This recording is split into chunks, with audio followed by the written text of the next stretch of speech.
Bismillah. Assalamualaikum warahmatullahi wabarakatuh. Innal hamdalillah nahmaduhu wa nasta'inuhu wa nastaghfiruh wa na'udzu billahi min shururi anfusina wa sayyiati a'malina. May yahdihillahu fala mudilla lahu wa may yudlilhu fala hadiyalah. Asyhadu an la ilaha illallah wahdahu la syarikalah wa asyhadu anna Muhammadan abduhu wa rasuluhu la nabiyya ba'dah. Ya ayyuhallazina amanu taqullaha haqqa tuqatih wa la tamutunna illa wa antum muslimun. Amma ba'du, fa inna asdaqal hadits kitabullah wa khairal hadi Muhammadin sallallahu alaihi wasallam. Syarrul umuri muhdatsatuha wa kullu muhdatsatin bid'ah wa kullu bid'atin dhalalah wa kullu dhalalatin finnar. Ayo ikhwah, saudaraku rahimanillah wa iyyakum ajmain. Alhamdulillah, kita bersyukur pada Allah Subhanahu wa taala kembali dipertemukan dalam media ini untuk melanjutkan pelajaran kita dari Ad-Durus Al-Yaumiyah, pelajaran sehari-hari. Sekarang kita masuk pelajaran yang ke-88, yaitu Tahrimul Qadar wa Tarhibu Minhu. Haramnya mengingkari janji dan curang. Sini ada tahrimul qadar wal gish. Haramnya mengingkari janji dan perbuatan curang.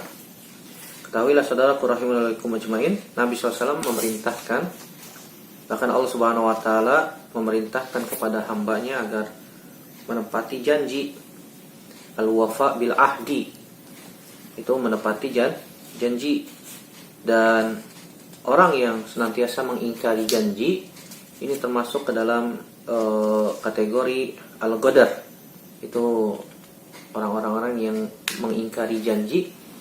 Dan Nabi SAW memberikan perumpamaan atau orang yang senantiasa mengingkari janji ini termasuk khisal, termasuk perangai-perangai, salah satu sifat perangai orang-orang munafik. Dan Nabi SAW juga memberikan kabar kepada kita bahwasanya orang-orang yang suka qadar, orang-orang yang suka mengingkari janji, maka pada hari kiamat nanti dia akan diberikan liwa, yaitu alam kabir, yaitu semacam bendera yang sangat besar yang bisa dilihat oleh orang banyak untuk menunjukkan bahwasanya orang ini telah berbuat ingkar atau mengingkari janji ketika di dunia.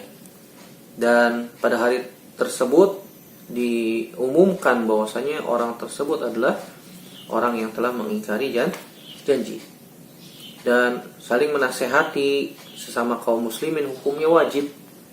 Ini merupakan bagian dari agama. Oleh karena itu kaum muslimin tidak boleh ingkar janji.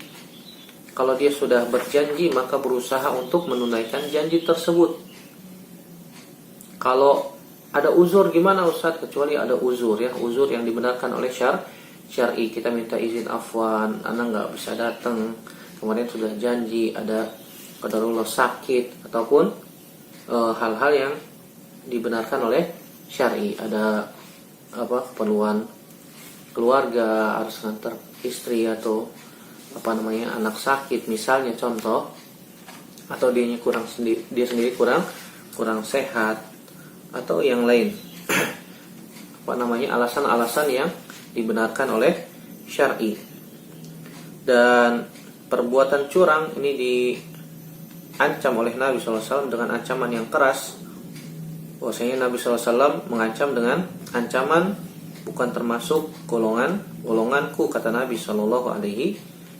Ini menunjukkan bahwasanya perbuatan curang ini merupakan min kabairiz dzunub, termasuk dosa besar, besar. Kita akan bacakan beberapa dalil yang menunjukkan bahwasanya haramnya qadar, yaitu ingkar janji, dan haramnya gish, itu perbuatan curang. Yang pertama, firman Allah Subhanahu wa taala dalam surat Al-Maidah ayat 1. Allah Subhanahu wa taala berfirman, "Ya ayyuhalladzina amanu aufu bil uqud." Allah Subhanahu wa taala memerintahkan kepada orang-orang yang beriman untuk al-wafa bil ahdi, yaitu menunaikan janji. Aufu bil uqud.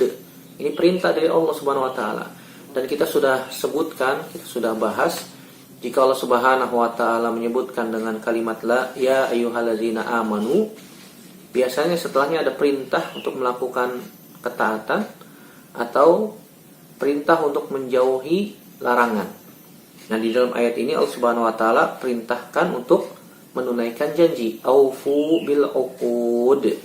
Tunaikanlah janji tersebut. Tidak boleh kita ingkari.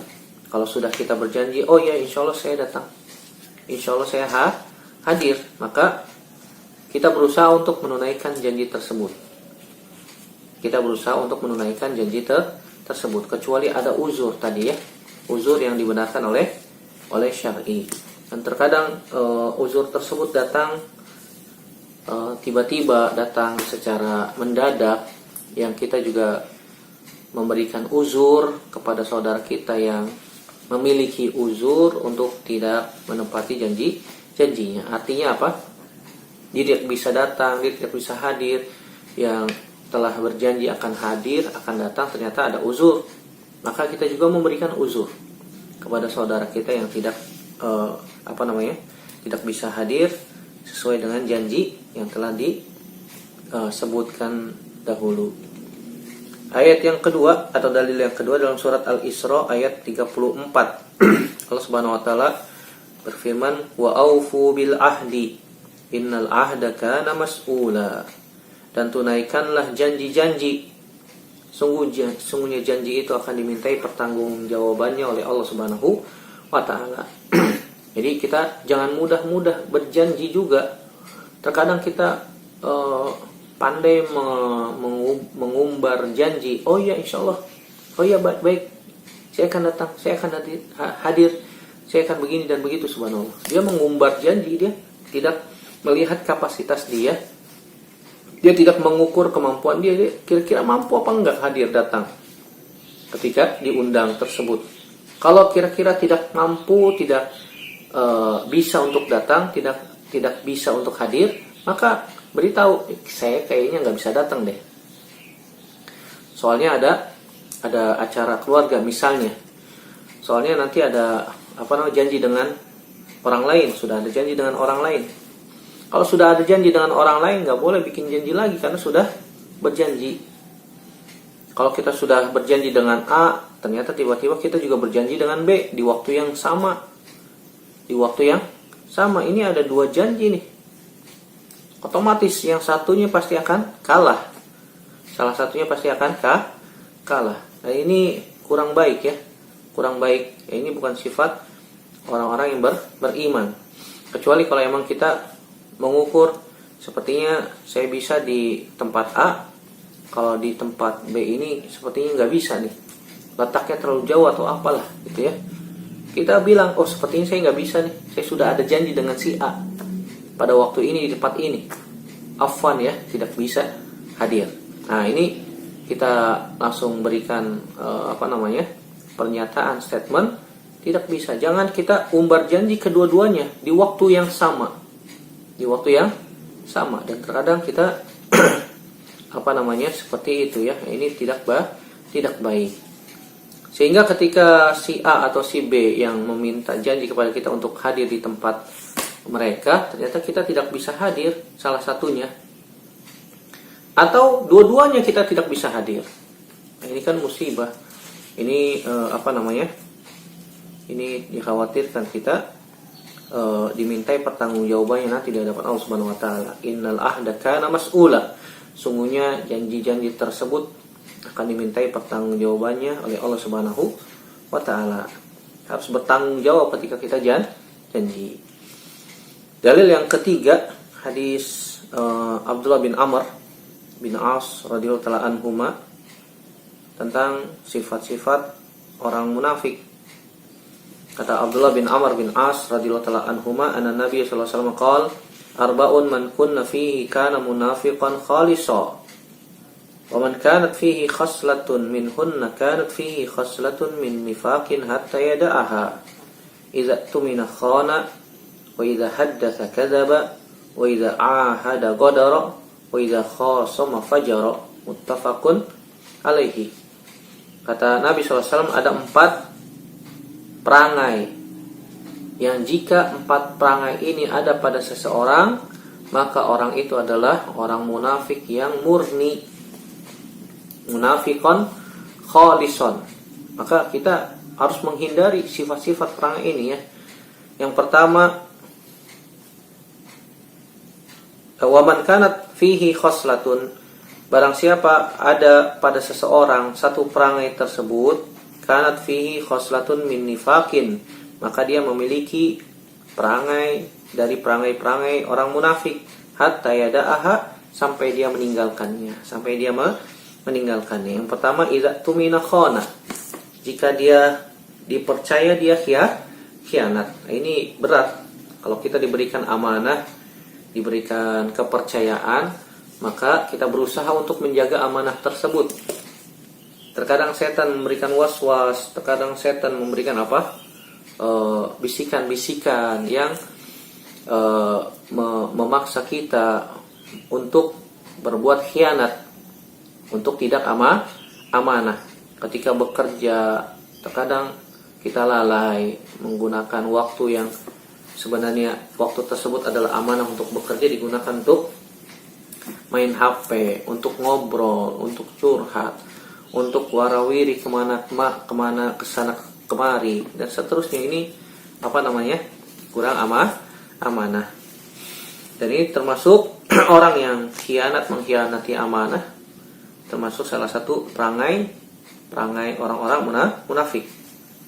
Wa idza haddatsa kadzaba, dan jika dia berbicara dia dusta. Ini perangai orang munafik. Dan tentu saja munafik dalam agama kita ini ada 2 macam, ada 2 jenis. Yang pertama disebutnya munafik i'tiqad. Munafik i'tiqad. Munafik i'tiqad artinya dia menunjukkan keislaman dengan lisan dan anggota badan, tetapi hatinya kufur. Kufur. Dia menampakkan keislaman, tetapi hatinya benci sama Islam. Dia menampakkan syiar-syiar Islam, peci, pakai baju koko, tapi hatinya memusuhi kaum muslimin. Bahkan terkadang dengan lisannya dia mengatakan, memojokkan, menyudutkan kaum muslimin. Dikatakan kaum muslimin yang berjenggot seperti inilah, seperti itulah, subhanallah. Padahal Nabi SAW berjenggot. Sama saja dia menuduh Nabi SAW dengan tuduhan-tuduhan yang keji yang dia lontarkan untuk kaum muslimin. Para nabi berjenggot. Dikatakan wanita-wanita yang bercadar ini tasyabuh dengan orang-orang Yahudi ortodok lah, subhanallah. Ini sunnah Nabi SAW. Orang Yahudi juga berjenggot katanya. Berarti orang muslim yang berjenggot ngikutin Yahudi. Waliyazubillah. Nasallallahu salamata wal afiyah. Ini lisan-lisan yang dikhawatirkan dia akan dengan sebab perkataan tersebut dilemparkan ke dalam api neraka. Nauzubillah. Oleh karena itu banyak kaum muslimin yang casingnya seperti kaum muslimin, tapi lisannya, hatinya seperti orang-orang yang memusuhi Islam. Nabi SAW berjenggot. Nabi SAW istri-istrinya berhijab, menutup auratnya dengan pakaian-pakaian yang lebar. Dituduh mengikuti orang-orang Yahudi. Waliyazubillah. Ini bahaya ya. Ini bahaya. Hendaknya bertakwa kepada Allah Subhanahu wa ta'ala. Jika berkata dia berdusta, ini sifat-sifat orang munafik. Jadi orang munafik, yang pertama tadi ada munafik i'tiqad. Dia menampakkan keislaman tapi hatinya benci sama Islam. Tapi hatinya memusuhi kaum muslimin. Tapi hatinya condong pada kekufuran. Ini seperti orang-orang munafik pada zaman Nabi SAW. Orang-orang munafik pada zaman Nabi SAW munafik i'tiqad. yang Allah Subhanahu wa taala katakan bahwasanya orang-orang munafik itu fiddarkil asfali minan nar. Kalau mereka mati dalam keadaan demikian, mereka tempatnya di kerak neraka yang paling bawah. Di kerak neraka paling bawah. Sampai para sahabat mengatakan, "Wahai Rasulullah, kenapa mereka tidak dibunuh saja, diperangi?" Kata Nabi SAW, jangan sampai ada orang yang mengatakan Muhammad membunuh sahabatnya. Jangan dikatakan jangan sampai ada yang mengatakan bahwasanya Muhammad membunuh sahabatnya. Kenapa? Karena mereka menampilkan keislaman, sholat bareng. Tapi sholatnya sholat yang ketika waktu terang, zuhur, asar, maghrib. Tapi kalau isya sama subuh masih gelap, mereka nggak sholat, nggak kelihatan, tidak nampak. Mereka sholatnya hanya ria'an nas, wala yadhkurunallaha illa qalila.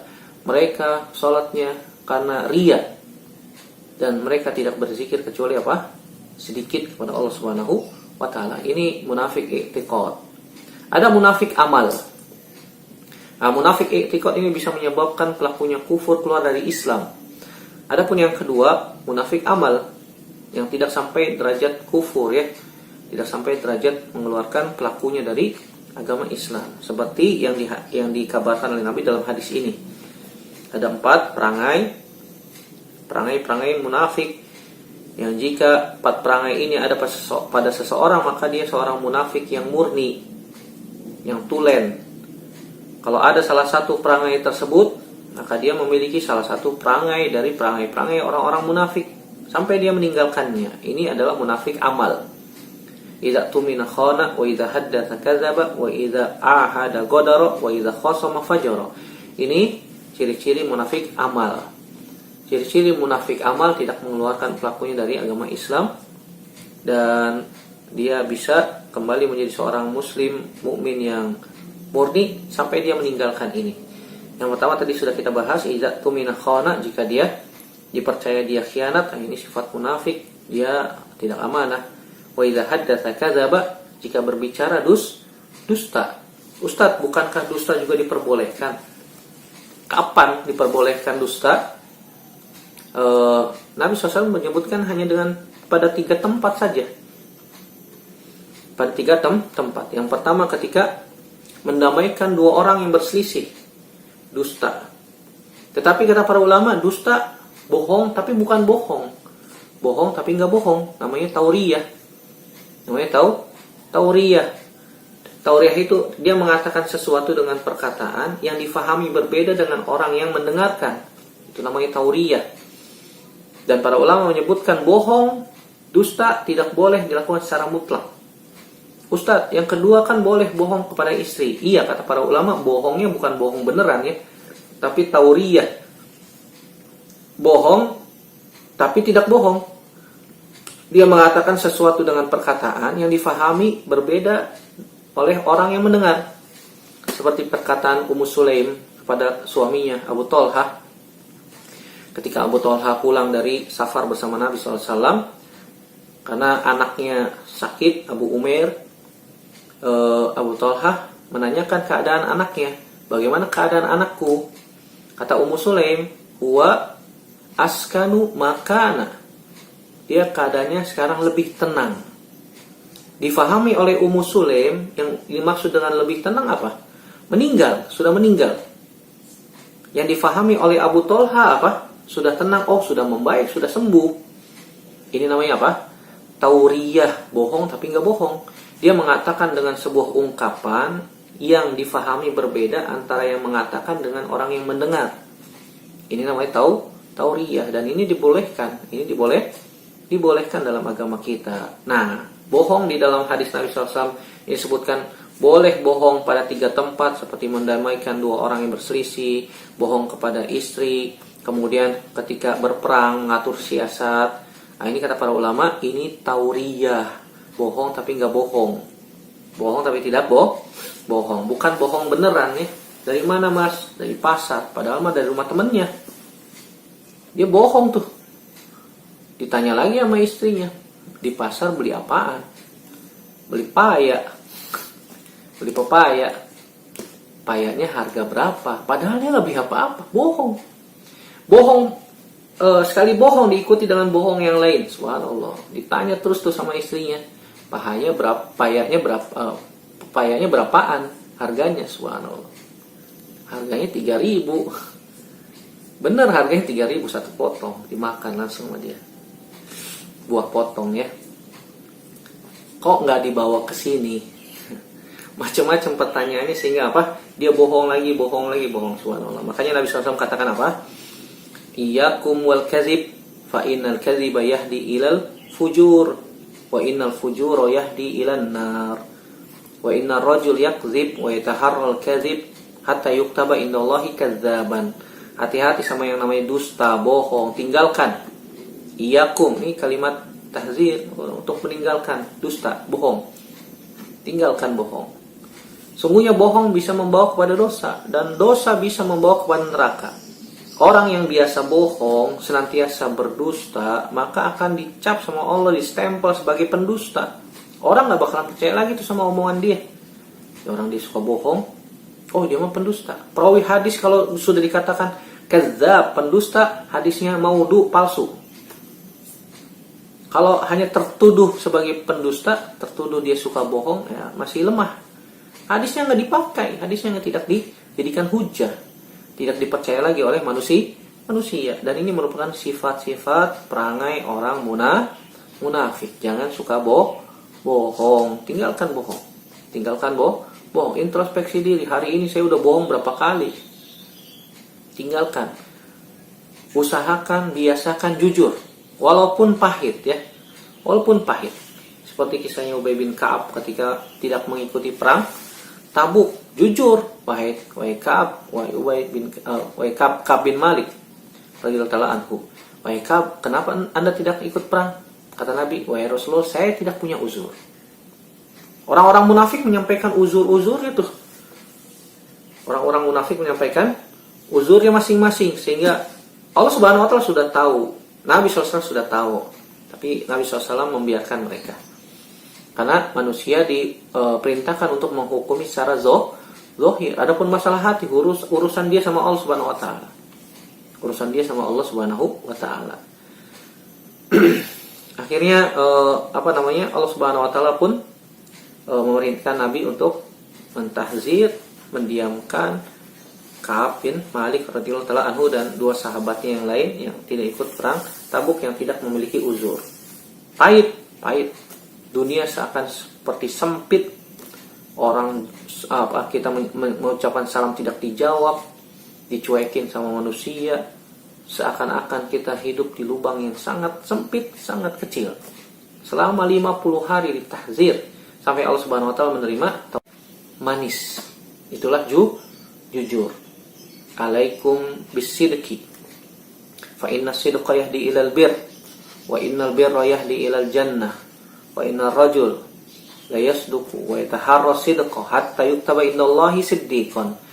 Hendaknya kalian senantiasa jujur, karena jujur itu bisa membawa kebaikan, dan kebaikan bisa membawa kepada surga. Dan seorang yang biasa jujur dan dia akan terbiasa dan membiasakan dirinya untuk jujur, maka sampai Allah stempel cap dia sebagai seorang yang jujur. Sebagai orang yang jujur, tidak bohong. Nah, bohong ini termasuk perangai orang-orang munafik. Yang ketiga, idza ahada ghadara. Jika dia berjanji, dia ingkar. Nah, ini syahid dari pembahasan kita. Jika dia berjanji, dia ingkar.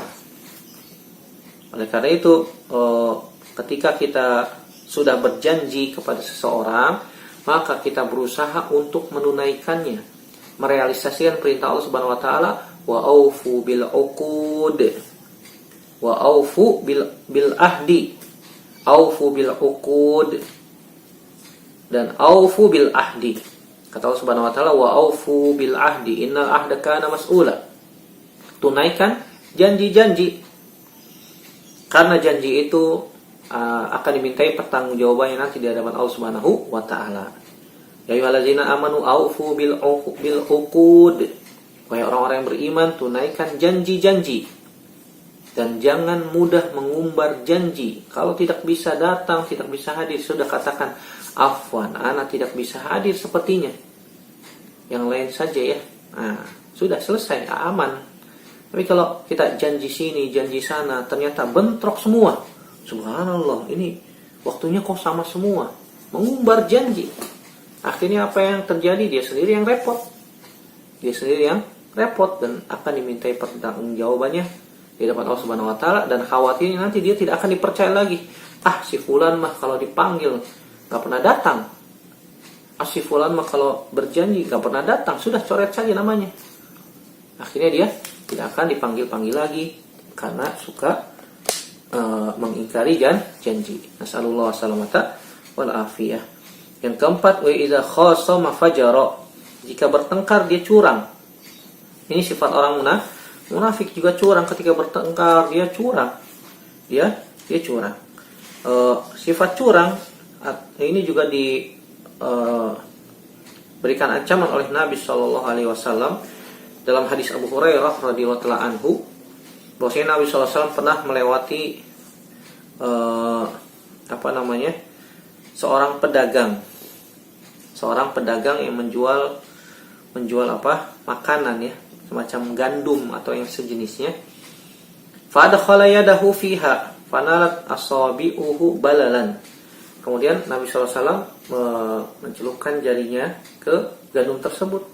Di atasnya kering, tapi ternyata pas sampai ke bawah dasar basah. Basah. Faqala, kemudian Nabi SAW mengatakan, "Ma hadza ya sahibat ta'am?" Ini kenapa nih wahai pemilik makanan, wahai penjual? Qala asabathu sama ya Rasulullah. Kena hujan wahai Rasulullah. Qala afala ja'altahu fawqa ta'am kay yarahun nas. Kenapa Anda tidak letakkan yang basah itu di atas sehingga orang melihat, oh ini gandumnya agak basah.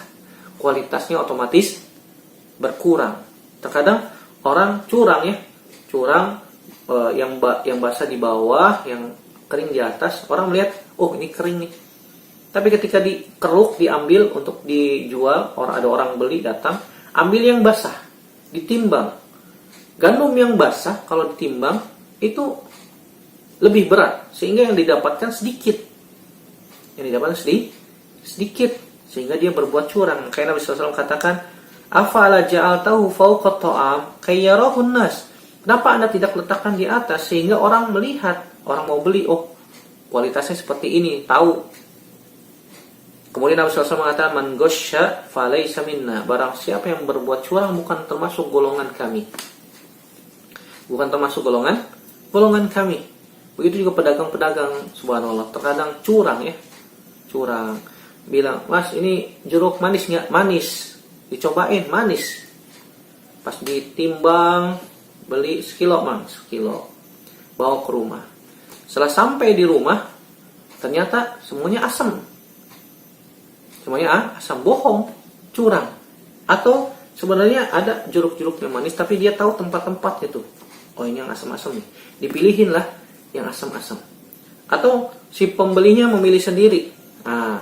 Kemudian sudah mau dikasih, diletakkan di bawah, kemudian ditukar sama dia dengan yang asam.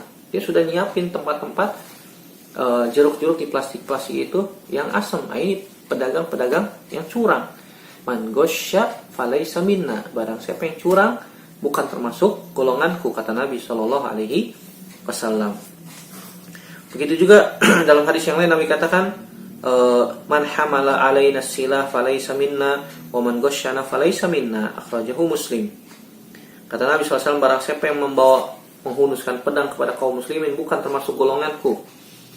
Barang siapa yang curang bukan termasuk golonganku. Dan ini yang berkaitan tentang sifat-sifat orang munafik ini. Dan Nabi SAW mengabarkan bahwasanya orang-orang munafik, orang-orang yang senantiasa godir atau ingkar janji akan membawa bendera-bendera, alamat, tanda-tanda bahwasanya ini orang-orang yang ingkar janji. Kata Nabi, likulli ghadirin liwa'un yaumal qiyamah.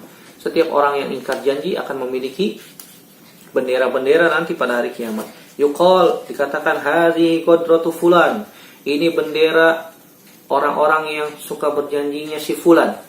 Ini bendera ingkar janjinya si fulan, subhanallah, akan diumumkan oleh Nabi Shallallahu Alaihi Wasallam atau diumumkan oleh malaikat. Yuqal, dikatakan padanya, ini diumumkan oleh malaikat. Dan kita sama kaum muslimin hendaknya saling menasehati, merealisasikan sabda Nabi SAW, ad-dinun nasihah, agama itu nasihat. Semoga nasihat ini bermanfaat untuk saya pribadi dan semua yang mendengarkan, dan semoga Allah Subhanahu wa taala menjauhi kita dari sifat-sifat munafik, dari sifat-sifat orang-orang munafik yang dapat yang dapat merugikan kita pada hari kiamat. Dan semoga Allah Subhanahu wa taala memasukkan kita semuanya ke dalam surga, diberikan taufik dijauhkan dari sifat munafik tersebut, dan kembali dikumpulkan oleh Allah Subhanahu wa taala dalam surganya tanpa hisab dan tanpa azab. Amin ya rabbal alamin. Demikian, subhanakallahumma wa bihamdika, asyhadu an la ilaha illa anta, astaghfiruka wa atubu ilaik. Wassalamualaikum warahmatullahi wabarakatuh.